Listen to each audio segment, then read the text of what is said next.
Well, Tom, your faithfuls are here. We're here for Okay, part yeah. two. Woo, yeah.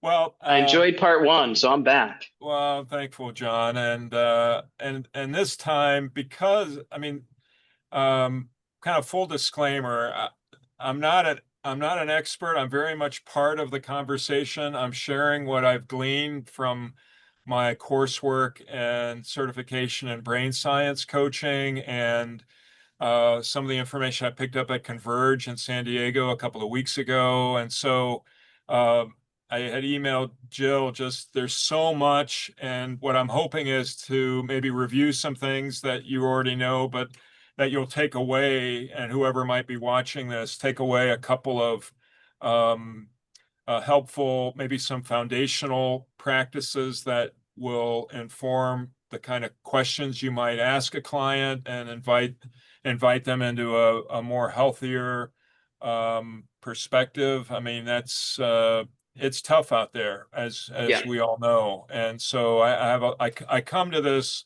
with a lot of compassion for the leaders that we're hoping to serve and with a sincere desire that they might begin to flourish and to kind of unburden themselves from this chronic stress that kind of swirls around us all.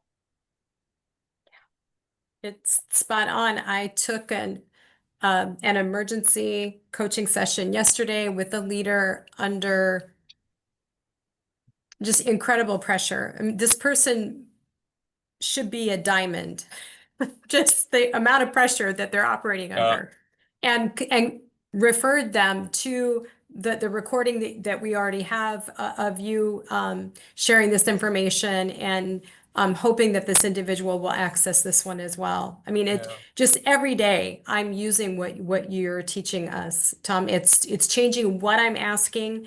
It's changing observations that I'm making. So thank you. Well, I'm very humbled by that and thankful for that. And and whoever might be watching this, if you're feeling stressed, you're absolutely normal. Your brain is completely functioning exactly the way it's supposed to be. And so the question really isn't how do we like get rid of stress, but it's really how do we, and it isn't even about managing stress. It's how do we develop some skills and practices that will allow us to flourish in the midst of the stress. So, so why don't we get into it, if that's okay, Jill? I've got a PowerPoint. I'm going to go. I hopefully, John, have a lot of space. I really welcome your wisdom also, and we can kind of learn together here. So let me uh,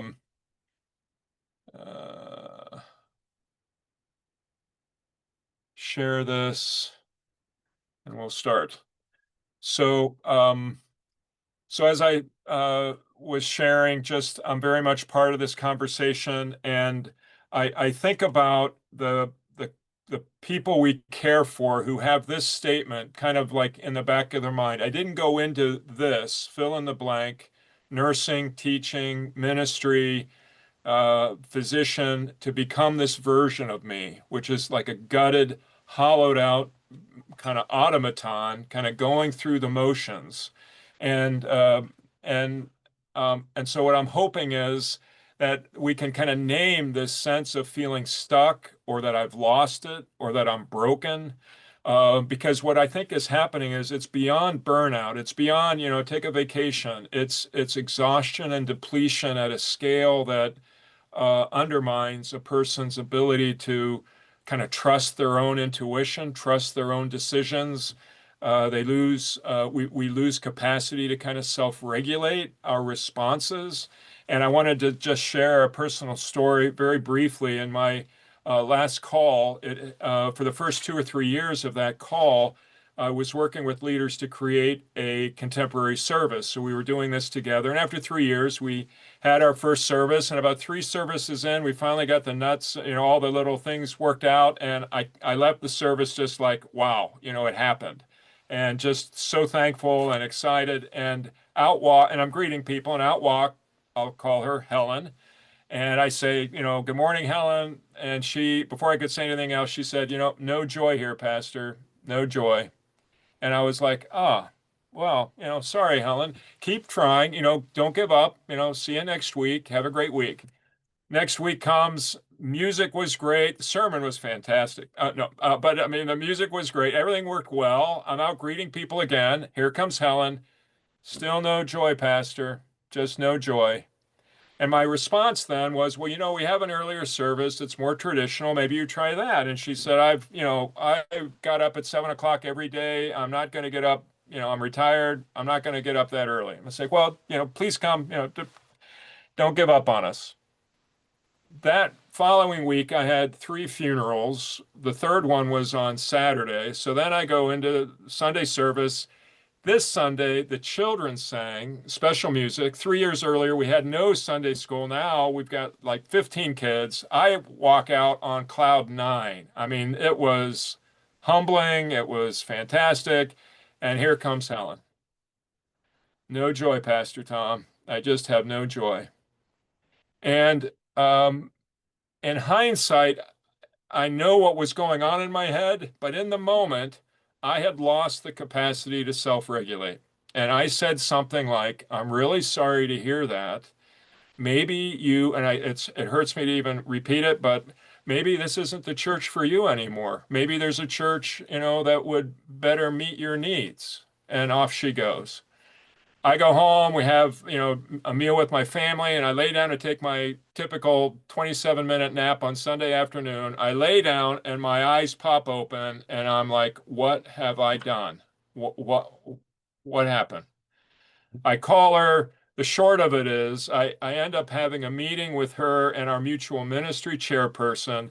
Helen comes in. I begin to profusely apologize for my behavior.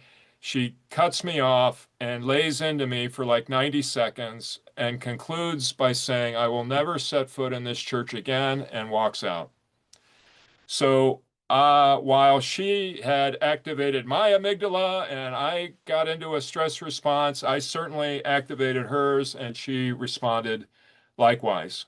And so instead of having Sunday afternoon through Tuesday when we met to like rest and maybe explore hobbies, I was stressing over this conversation. And so this idea that we can that somehow dealing with stress or paying attention to how we're experiencing stress is like a nice to have. It really becomes kind of core to our ministry and our effectiveness so that we can self-regulate. We can respond by saying, I'm really curious, what, can we meet after, what would be a joy-filled service for you? Something a little more helpful than basically telling her to leave.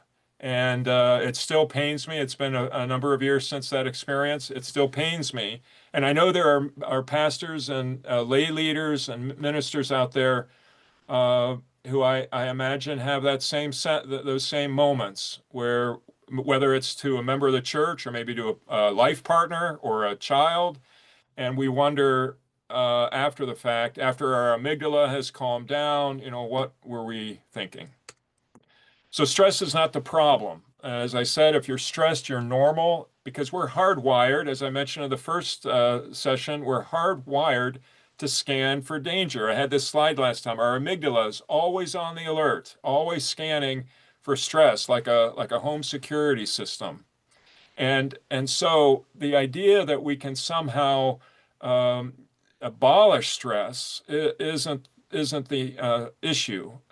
And stress management isn't the solution. And really, even work-life balance doesn't work because what does that even mean? We're going to like spend, 50% of our time working, 50% not. And it just takes too much energy. And if it isn't simple, we're not going to do it. So this idea of work-life balance, it's never been really helpful for me, other than to kind of make me feel, shame that I don't have better work-life balance. So we need tools and skills. And so what I want to first talk about this kind of paradox that there is healthy stress and there's unhealthy stress. And as I think I might have shared a bit about, healthy stress is the stress that helps us grow and build resilience. And it results when we pursue growth opportunities founded on our values. And so like today, giving this talk to accomplished and gifted ELCA coaches, I have a bit of stress, but I'm working through the stress as opposed to like emailing Jill yesterday and saying I can't do this. I'm, chickening out or whatever. I'm following through on my values because I believe this will help you. I believe this helps people. And one of my core values is helping people flourish in life and work. And so if helping our clients claim their values, naming our values for ourselves can then be a source of strength when we're doing something new. Maybe our faith leaders, our clients are trying a new style of preaching. Well, because they believe in proclaiming the gospel with clarity that it's life-giving, then they will claim that value and maybe move into the stress of trying something new, something different, or even for ourselves. Maybe there's a style of coaching we've kind of gotten a routine in and we want to break out of that. There's going to be some stress as we maybe explore the use of metaphors or ask more challenging questions. Uh, um, because we want the best for our clients. And so these are just some examples of healthy stress grounded in our individual, our personal values. And again, just a quick reminder, we are in our comfort zone. The healthy kind of stress pushes us out of comfort zone into this growth area. If we go too far, too soon, too fast, we begin to panic and we drop back down. We want to just kind of have someone else answer the question or fall back into the comfort zone versus having this image in mind and thinking, especially if we're dealing with our clients, maybe this panic or this stress that you had was because you took your action step might have been too big of a step to do all at once. Let's break that down and find something a little more manageable so it doesn't push you into this panic zone. It can really be an opportunity for growth. Tom, Yes, this sir. is all great. Just for the benefit of those that might come back to see this, I don't know if I'm having a technical issue on my end. Yeah. Your slides are kind of flickering. Huh. I don't know, Jill, if you're seeing that too, and if there's an easy fix, there may not be, but I just thought I would name it so that, as the recording is going, maybe we can make it better. So Jill, you see that too? Yeah, and I was assuming it was on my end. So John, I appreciate you naming that. Yeah, I don't I know, Tom, wonder, if you want Tom, to maybe, yeah, go ahead, Jill. I was I thinking was the just same going to thing. say if you want to unshare and reshare, that may fix it. Hmm.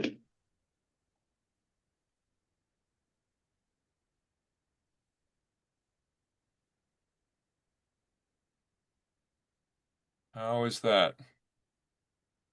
So far, so good. Okay. Well, thanks, I think John. that may have fixed it.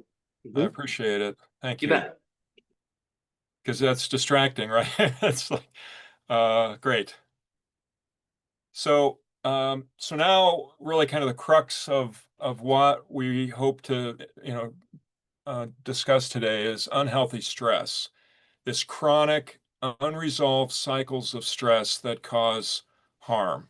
And a definition that I've been using regarding traumatic stress is the body and brain's response to an event or repeated exposure to events that overwhelms a person's ability to cope.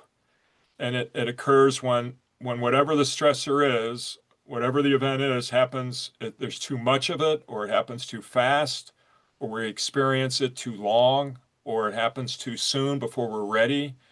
And that it causes the individual doesn't have enough internal resources or external resources to process what's going on and then to recover and to reclaim their um, kind of their self-regulation. And this kind of stress can come from three areas. This primary source where we're the ones experiencing the stress. We have a member of the church, or we have, someone, maybe a leader in the church who's bullying us. So we're experiencing it in person. Secondary or vicarious stress. We have members sharing with us, or clients sharing with us their stress. So as coaches, we need to be aware of how that sharing is impacting us and adding to our experience of stress. And then this chronic stress, which is kind of this repeated ongoing exposure to overwhelming stressors. And without naming any names, we kind of have an idea of some of that chronic stress that's going on in our country these days, let alone the world. So what happens with traumatic stress, it activates the survival systems of our brain. It floods our body with physiological and emotional reactions. So our heart rates increase, respiratory rates increase. We're not meant to like live in that state for long periods of time. We evolved to be able to respond to stress and then back out of stress. And so the takeaway though is that it's not necessarily the event itself, but it's how we interpret the event, how we interpret the stressor that actually causes the stress. Now, we step out on a street and a bus is coming, we don't need a lot of interpretation, we're going to respond. But if we are, say, having a meeting and somebody says something and we hear it the wrong way, that can become a stressor just because of how we're interpreting the event when, that person may not have meant anything by it, that kind of thing. So it's the stress is really for our clients. It's up, we don't tell, obviously you would never say, well, you shouldn't be stressed about that. The stress is a very personal experience and to allow the client to kind of name it for themselves. So there are things that amplify stress. And these are opportunities, I think, as coaches to explore possible action steps that through the questions that we ask to help clients develop a response to their stress. So a sense of distrust and an uncertainty adds to this kind of chronic sense of stress. Real or perceived loss of control, a lack of self-efficacy can amplify that traumatic stress. Feeling unsafe or inescapability, meaning, I coached a faith leader who was serving a 4-point congregation in northern Wisconsin, 4-point call, and she was drained. And halfway through the session, she said, but Tom, my mom lives here. I can't leave. I have to stay and care for my mom. And so that kind of sense of a lack of choice adds to amplifies our experience of stress. And then loneliness, isolation, and disconnection, all of these can increase our experience of stress. And it isn't as though our physical body is kind of isolated from our thoughts or our mental well-being. They're inseparable. We maybe develop unhealthy eating patterns or drinking patterns or whatever in a response to our stress, our desperate, desire to have a break from it. And so some of the ideas, and I'm going to pause here for a minute to just get, some, hear what your thoughts are, but, how might clients build a sense of trust in their context? What could be like how might you get clarity about what your role is in the congregation? Or how might you clarify the comment that maybe the council president or the, treasurer said to you about your spending habits for the church, whatever, how might you deal with that so it isn't just in your head? Or, when control seems impossible, can we ask our clients to reflect on, well, what do you control? And have them build on those areas that they do. For instance, pastors have to preach every week, but how they put the sermon together, where they put it together, there's choice in there. And so to explore the choice that our clients have, because they're not and myself too, we can get ourselves into a place where that kind of perspective is lost. And so to have a coach come alongside and say, well, think about, where are you? Where do you have some choice? And then what are steps you could take to reduce that sense of isolation or disconnection? are there, how might you reach out to friends, colleagues, what have you, as a way of dealing with these amplifiers to experiences of stress? And so I'll pause. How is this landing, or what are your thoughts? Yeah, I've immediately, Tom, I think how often pastors are isolated or suffer from this kind of lone wolf, especially our solo pastors, which are the majority of our pastors in our denomination. And at times can feel like it isn't fair for them to make part of their week or life getting lunch with a colleague or something, or and how much that can be vital, or how underutilized collegial input is. Mm. Just because we're busy or we don't schedule it or we don't involve it or we don't think to do it. I mean, as coaches, I think that's really common, right? We often say, like, one of the best things we can say is, who could you call about this? Mhm. That can be so important to kind of combat some of these feelings of, you're in an inescapable kind of situation that you can't get out of.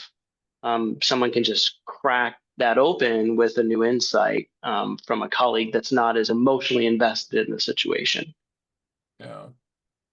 Yeah, I wonder sometimes, like, so whose approval are you trying to meet? Or what vision of being a pastor are you trying, whose vision is it that says you can't have lunch with a colleague? I mean, Yeah, what is the block there? I mean, are you making the choice, or are you allowing, someone else to choose for you in a yeah, way of trying to please them, that you can make this choice?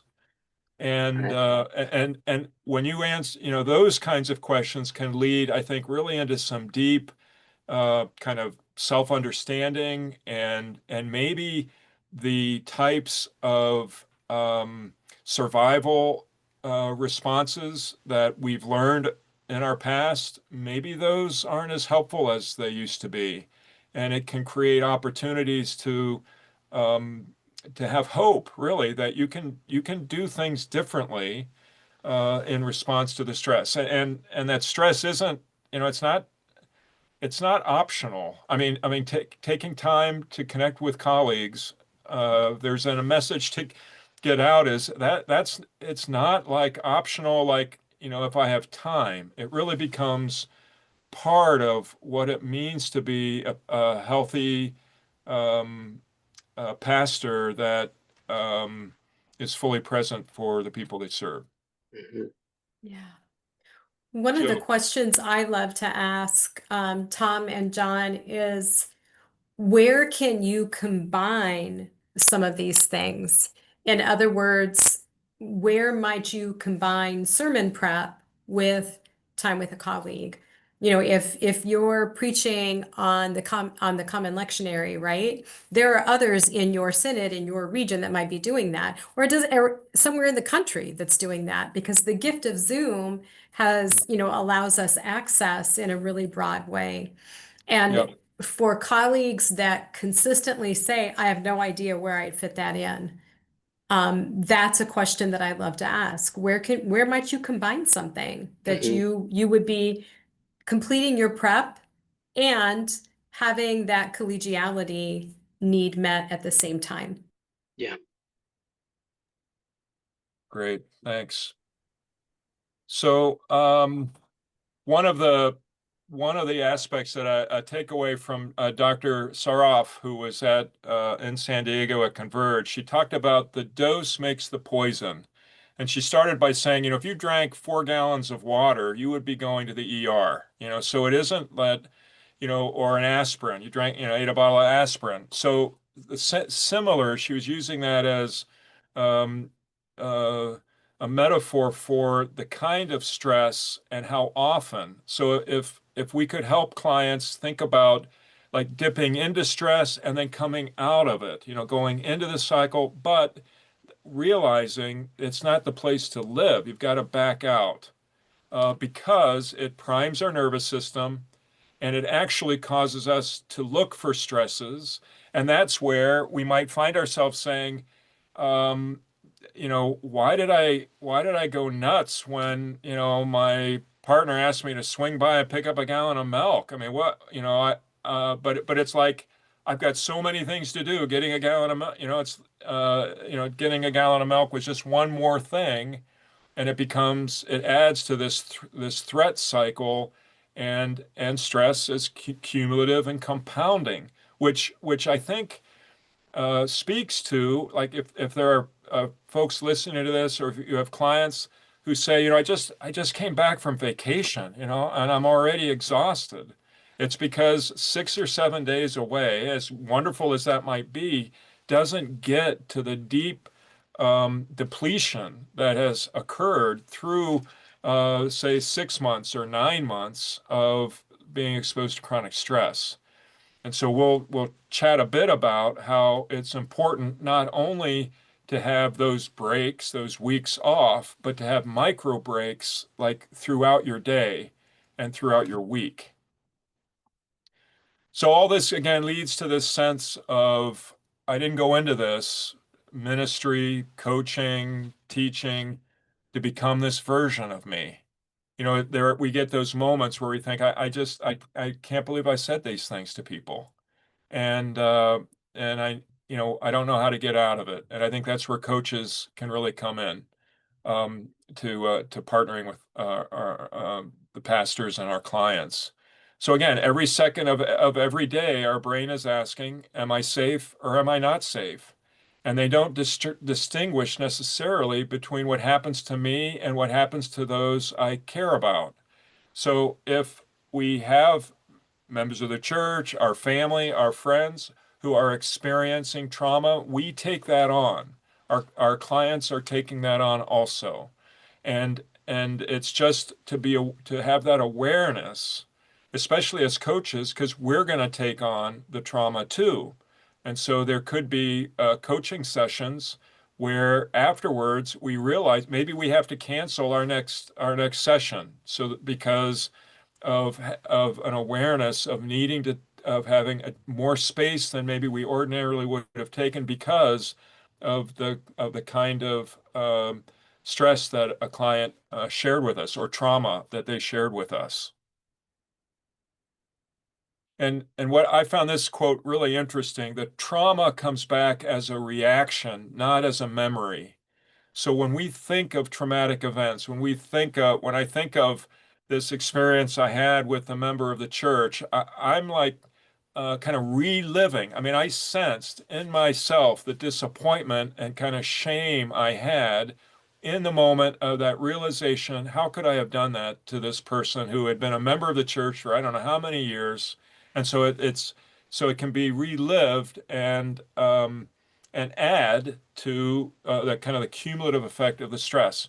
And one of the things that I like the language of, I prefer the language of activated, that these memories activate our amygdala, activate our stress response, as opposed to, oh, they're getting triggered. That can almost be kind of discounting the seriousness of the event or the exposure to a stressful situation. And I think when I think about an event activating me, now I have this idea of, okay, well, what do I need to do to deactivate it? Because there are skills that we can learn to help us do that. So a couple of thoughts that came to me as I was reflecting on this talk is, from a coaching standpoint, what rituals of recovery do our clients have following a traumatic experience? Either an experience that they had, or they might have had vicariously, or are they aware that they're in a cycle of chronic stress? And so what are they doing to get out of that in order to recover, and to empower them that they get to choose what they need, not us as coaches, not church members or leaders, that the client, that the pastor, the faith leader, they get to choose what their limit is. And and that might sound like, well, you can say that, but I may get fired, or I may lose my call. Well, I guess as a coach, I would want to explore that. I would want to see about having a conversation with your council president or your mutual ministry and say, this is where I am and stress wise, and these are some of the things that I need to do to mitigate that so I can continue to serve faithfully and fully here in this place. That gets back to the amplifier of clarity or not having clarity. So to work towards clarity, to get a better idea of what my role is and what are the expectations that the congregation or that others have on me. And do I want to accept those obligations or those expectations? So again, just to kind of go over, we have a stressful situation or threat. I had this slide last time. The amygdala is always on the alert and it kicks into freeze, fight, flight, or submit. Submit is another response to stress. Once the amygdala is activated, it takes 14 to 20 minutes for us to kind of return to a base state. Mindfulness or practicing meditation, the breathing exercise that I can share, where you're counting your breaths. You count to 10, one in, one out to 10, and then you repeat that. And when you find yourself counting to 20 or your mind drifting, gently bring yourself back and start counting again. And that process of becoming aware of your thoughts is the exercise. That's the skill that you're developing, the ability to acknowledge when you're having these stressful thoughts and then deciding, keeping your prefrontal cortex online, responding with curiosity or problem solving. Maybe this is the time I need to go for a walk, or before I respond, let me just say, I want to hear what you're saying, but I have something I need to do right now, and to go listen to some music or something that gets you out of the executive functioning of your mind and allows you to recover to respond in a way that you would like, so that you're not spending time afterwards fixing the pain. So just a summary chart. Greater sense of control means lower stress. Greater sense of choice is lower stress. Uh, the more often we are exposed to a stressor, and I want to be careful about that. What I mean by that is, as coaches, I suppose we all at one time doing our first, coaching in the fishbowl of having other students, student coaches watch us. That was probably pretty stressful. But as you've done it over and over, as pastors preach over and over, the level of stress goes down. So that's what I mean by previous exposure. That can reduce stress. The support networks that we have, and then scaffolding, and I'll go into that in a little more detail, the supports that we have both internally and externally, and that involves some skill development that I can share, and then rest. Rest at night, but also taking mini breaks during the day. So developing resilience, our capacity to handle stress, is also important. What are the things that fill us up? What are the things that drain us? And who are our spotters? Who are those people in our lives that come along, that we invite, we're intentional about? And we say, once a week, can we have a 10-minute phone call? And I just want to check in, you with me with you, to just kind of see where you are on the stress, and maybe to gently encourage you to take a break or to reschedule that meeting so that you can go for a walk, whatever that is. And so a coaching implication is to invite clients to identify these loving and caring people in our lives who might monitor us and we monitor them, so that we don't get into such a chronic state of stress that we find ourselves unable to function in the ways we want to do and flourish in life and ministry. Hey, Tom, So, yes, sir. about those spotters, Many of our clergy, but not all, are maybe partnered or dating or married, and that partner can be a spotter. But I wonder if you know any science or research on, not making that your only spotter, because often that coupling is what's experiencing the stress or shares that collectively. Yeah, I haven't seen any research on it. I mean, what are your thoughts about having a kind of like a non-partner significant other as your spotter? I do, and I think it's great. And I especially think it's helpful because, again, it's someone that doesn't have the same emotional investment probably in the problem.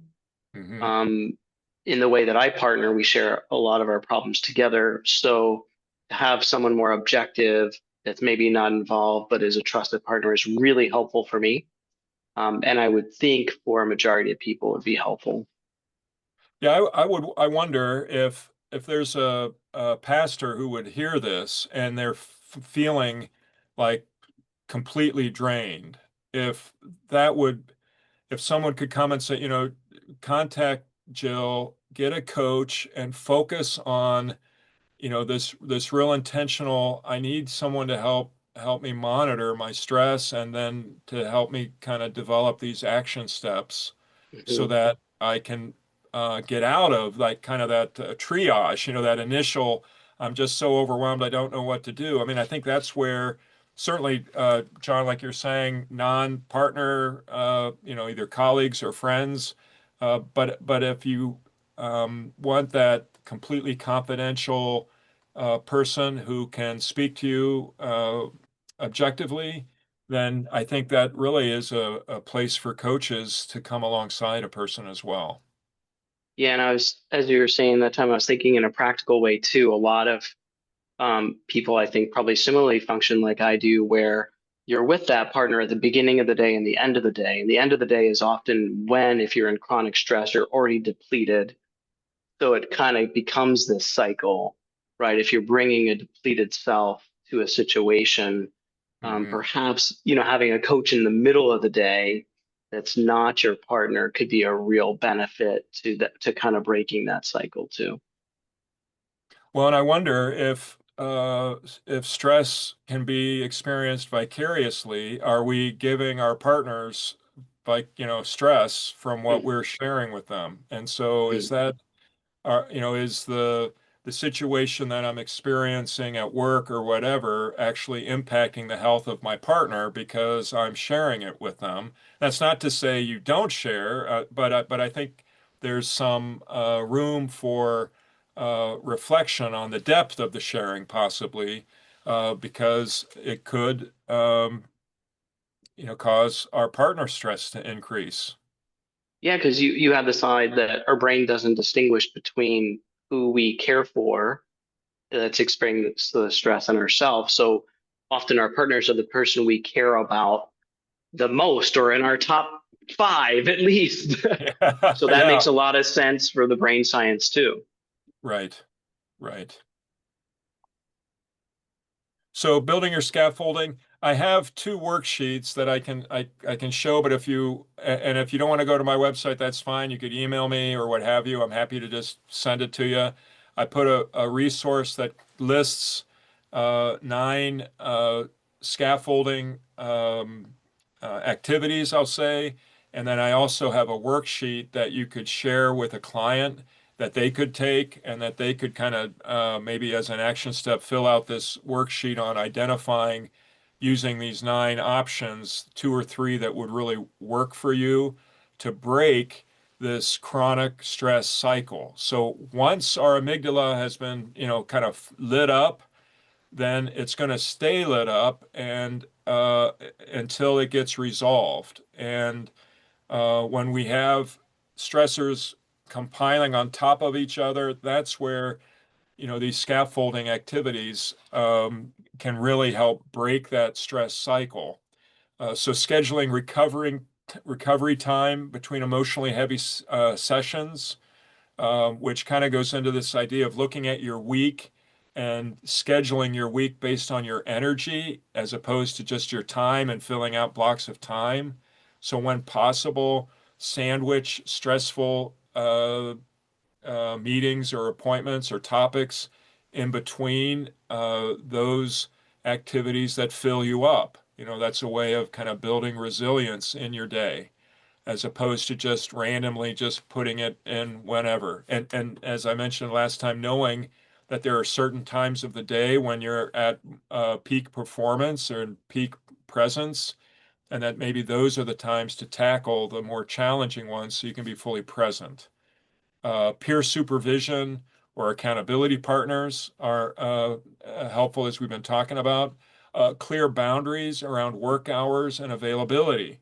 So, you can put your, the different modes on our phones, but I wonder about asking clients, so tell me about, this sense of needing to be accessible 24/7.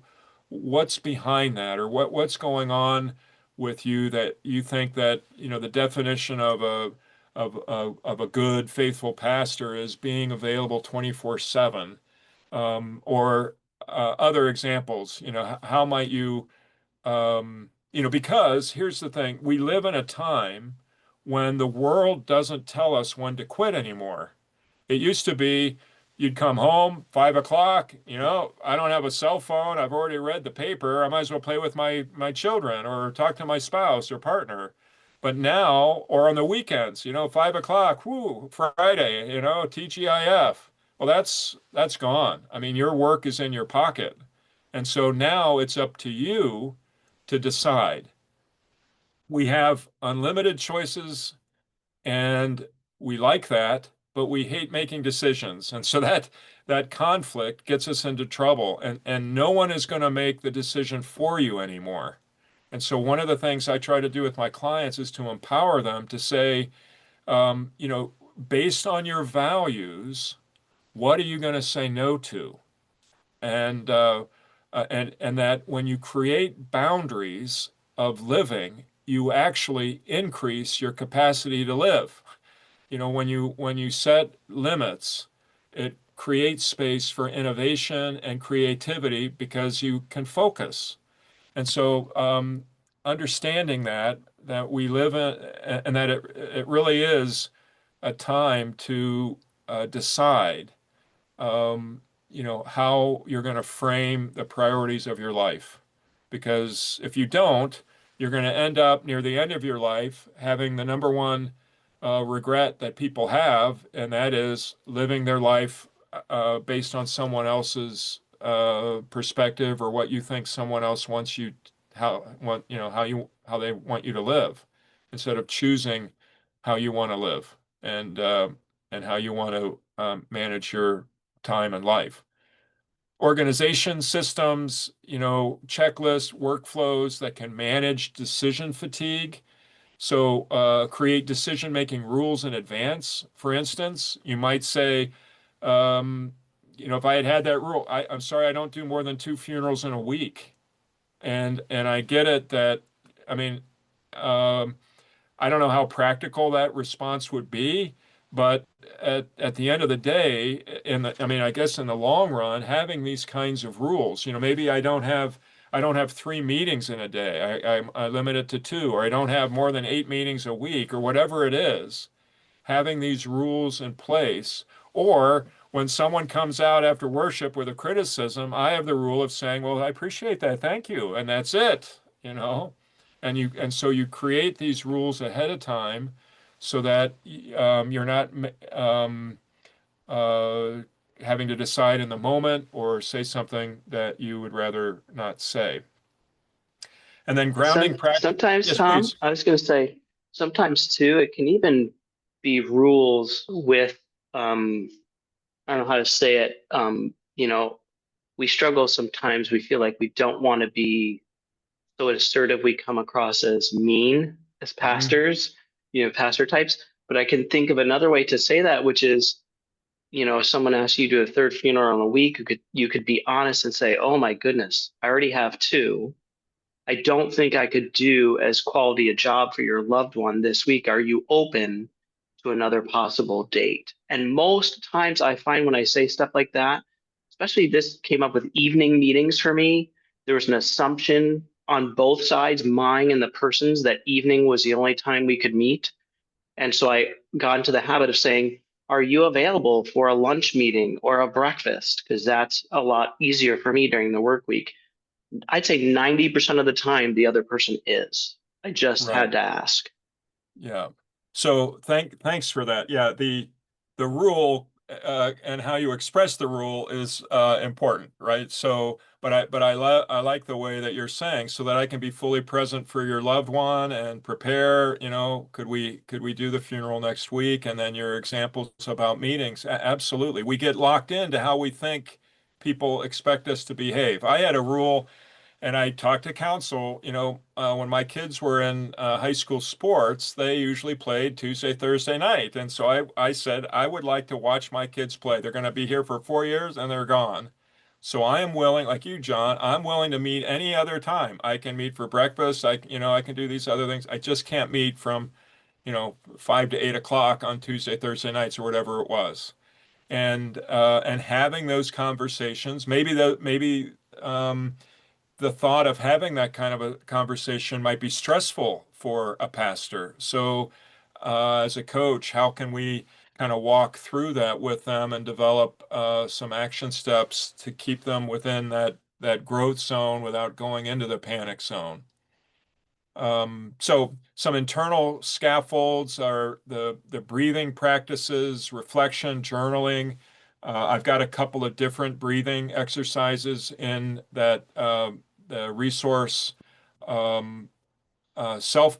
The other piece is this self-compassion versus, say, self-confidence. Self-compassion is that inner dialogue that is reminding you you know uh, that we're our own best friend. We speak to ourselves with encouragement, and research has shown that people who practice self-compassion actually accomplish more and they innovate more because they know that if it doesn't go quite right internally, they're going to have this voice saying, you know what, it's all right, you gave it a shot, as opposed to, you fool, why did you do that? Because that limits our innovation and creativity. So helping our clients practice self-compassion and modify that inner dialogue is really helpful also as we seek to get control of this chaos uh, dragon. Reframing challenges, coaches, we're all about reframing challenges as learning opportunities, getting that a different perspective on a situation is can open up ideas and opportunities that uh, previously were unseen.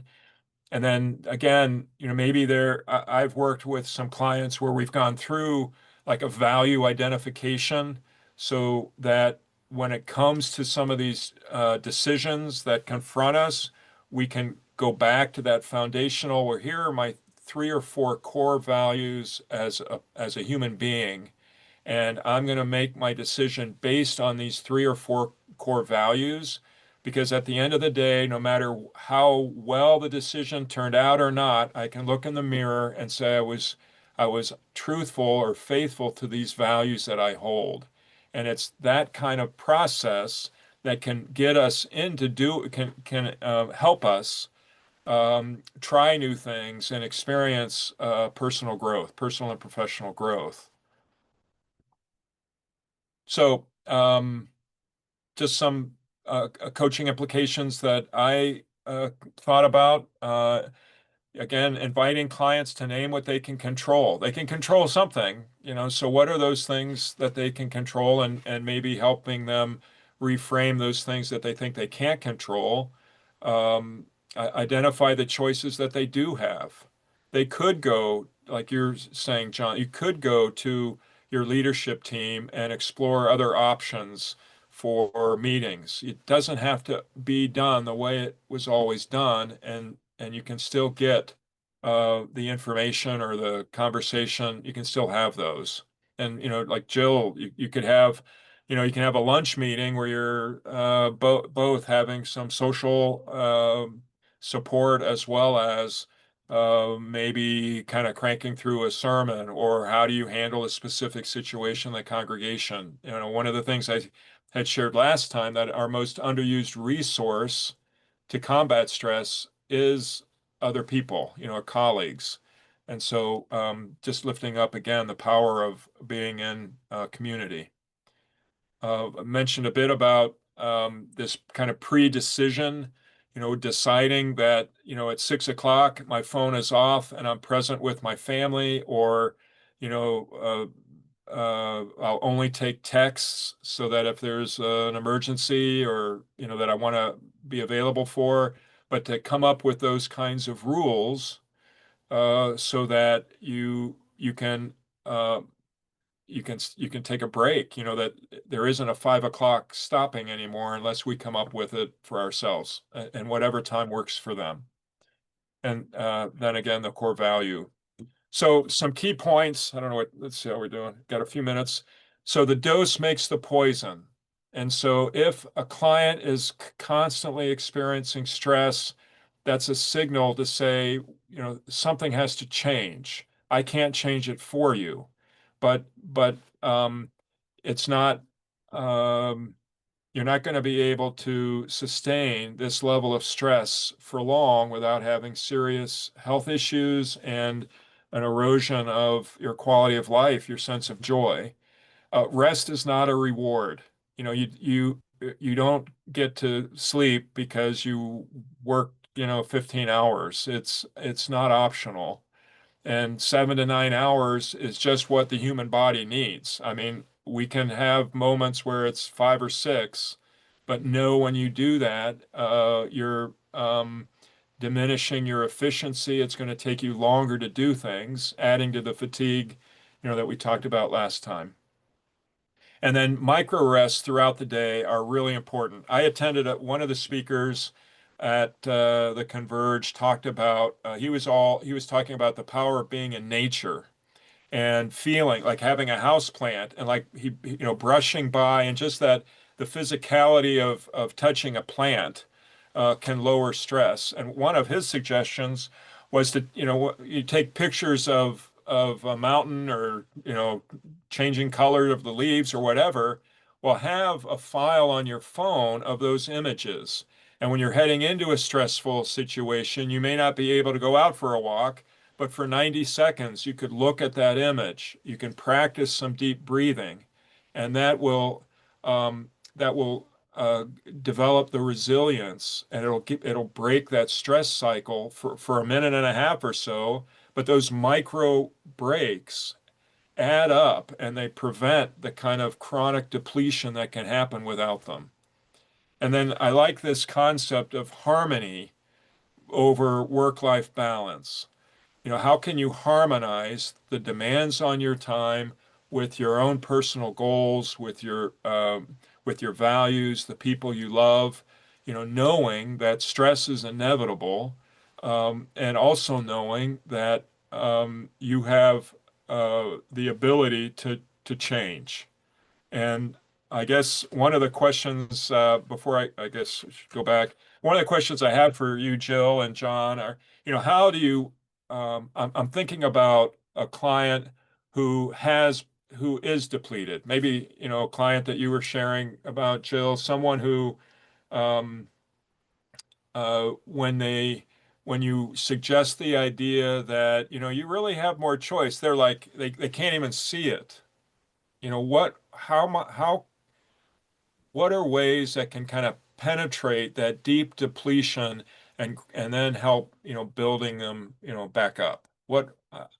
I don't have an answer. I'm just thinking, I know the situation where people might say, you're crazy. I don't have any choice. I don't have any time. You don't understand the demands. So how might we kind of diffuse that in order to offer up, reframing?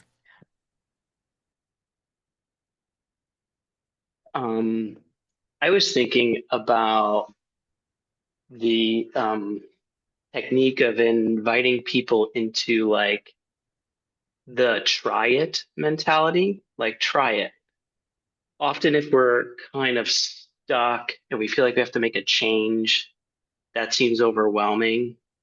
and like a complete turnaround feels overwhelming.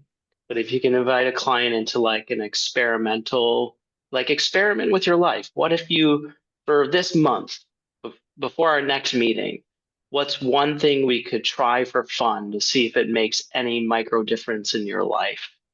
To be a little more playful rather than so serious about it and make it seem less daunting.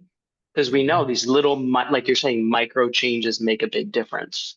Mm-hmm. So that's one thing that comes to mind for me. Yeah. Thanks, John. I love Yeah, it. John, I'm right there with you. I'm thinking that a client that is that locked down mentally will not be able to make a huge paradigm shift. And if we can help them find a space where they can engage something, I'm thinking of BJ Fogg's Tiny Habits, right? Like even for 15 seconds out of every 15 minutes, what would happen if you experimented with such and such and see what you can help them commit to, but it has to be incremental with Mhm. someone that is literally frantic with, and I could feel this person's heart pounding through the Zoom call. Yeah, It was hard. Yeah. yeah. Yeah. Maybe I don't have time to make a lunch plan with a colleague, but you could invite your client. Do you have time to make a phone call? You don't have time to make a phone call. Do you have time to send a text message? You can kind of back it up and then encourage forward. Right. Absolutely. Those small steps, it's kind of like anything. When a client comes up with an action step, I usually say, so imagine your busiest day, would you still be able to do it? That's kind of the whole tiny habit. And then if you can't get it done on your busiest day, then that's too big of an action step. What do you need to do to tweak it? So that I really appreciate that. That's great insight. What micro rest breaks that can you employ during the day or the week? Hmm. So there's so much to that. I was thinking of covering. So I just have these bullet points. Again, we identify boundaries for unlimited living. It's kind of ironic or whatever, but if we can create limits, we are actually able to live more free. We love choices. We hate making decisions. One of the traps we can get into is the comparison game. Our brain is wired to compare. I don't know if, like evolutionary wise, it was helpful for us to kind of compare what was happening in our tribe, but when we compare ourselves to others, we basically always lose because we're either feeling like we're boosting ourselves up at the expense of someone else, or we're going to feel like we're not measuring up. So because our brains compare, we compare ourselves with our past self. And so we set up goals for the coming year, or we look back and we think, well, this was the kind of pastor, or these are the kind of issues that I had a year ago, but now there are examples where I handled that really well. So the comparison game works if we're comparing our past self to our present self. Stop trying to be the best. I mean, you're competing against 7.5 billion people. And so define what success looks like for you. What is your personal definition of success? And I actually was going to go into that in this session until I started, went to the Converge and talked about scaffolding. And I thought that would be more helpful. But if anyone who's watching this or wants to talk with me about, what goes into defining a personal definition or having a definition of success for yourself, then that becomes your guide. And that definition is built on your values and your hopes and goals for life. So the four pieces are, happiness, achievement, significance, and legacy. Those are kind of like the four pieces that research has shown go into a healthy definition of success for people. So I think that's about it. I'll stop the share, and I pray that there was helpful information here today. Yeah, Tom, this was Oh yeah. fantastic follow-up to your first sharing. And if you would like to make those resources available, we can post those resources that you mentioned along with this recording. If you would rather the people go to your website No, to that's fine. access them, but if you send those to me, then I'll make Okay. sure that Jason has them out there. Yeah. This is just so valuable, and I am so grateful. And timeliness, I was thinking about the conversation I had yesterday with this leader. I actually was answering an email right before I logged on to open up this Zoom room. It was the same conversation. It was just happening on email instead of over Zoom. This is something that I think we as coaches deal with every day, and our leaders are under tremendous stress. And it's encouraging to hear that there are ways to flourish. Like the goal isn't to get rid of the stress. It's God has wired ways for us to navigate this into us. And so this encouragement is just priceless. And I Right. thank you. Well, it's my privilege, and yeah, there is nothing wrong with you if you are stressed. You are responding as human beings respond, and so so be encouraged by that, if nothing else. Now the question is, how can we lift up healthy stressors and minimize the chronic ones? Amen. All right, Well, friends, I thank you okay. so much for this time. We look forward to posting this and Okay. sending God's blessings to all that listen to this recording. Yep. Peace be with you all. Thanks, John. Great. Appreciate your input. Okay. Bye now. Thank you. Thank you. Bye.